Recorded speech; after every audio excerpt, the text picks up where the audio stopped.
Navajo, the song hunter. A man sat thinking. Let me see. My songs are too short.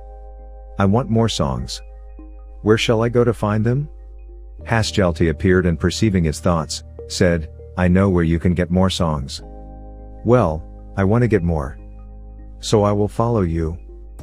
They went to a certain point in a box canyon in the big Colorado River, and here they found 4 gods, the Hostjobokon, at work, hewing cottonwood logs. Hasjelti said, this will not do.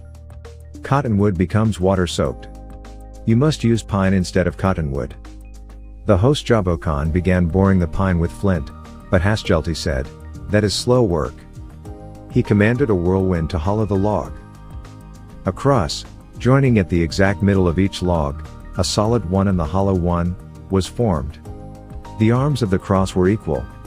The song hunter entered the hollow log, and Hasjelti closed the end with a cloud so that water would not enter when the logs were launched upon the great waters. The logs floated off. The Hostjobokon, accompanied by their wives, rode upon the logs, one couple sitting upon each arm. Hasjelti, Hostjoghon, and the 2 Naaskiddi walked upon the banks to keep the logs offshore.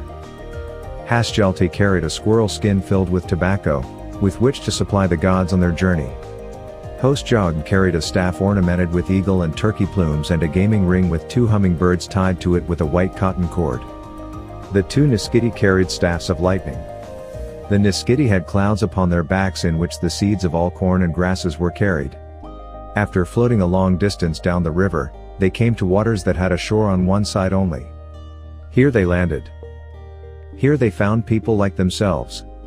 When these people learned of the song hunter, they gave him many songs, and they painted pictures on a cotton blanket and said, these pictures must go with the songs.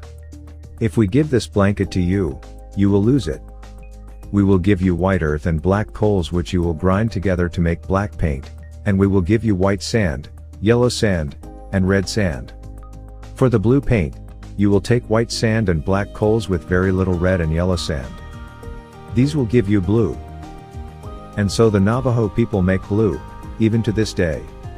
The song hunter remained with these people until the corn was ripe. There he learned to eat corn, and he carried some back with him to the Navajos, who had not seen corn before, and he taught them how to raise it and how to eat it. When he wished to return home, the logs would not float upstream. 4 sunbeams attached themselves to the logs, one to each cross arm, and so drew the song hunter back to the box cannon from which he had started. When he reached that point, he separated the logs. He placed the end of the solid log into the hollow end of the other and planted this great pole in the river. It may be seen there today by the venturesome. In the early days, many went there to pray and make offerings.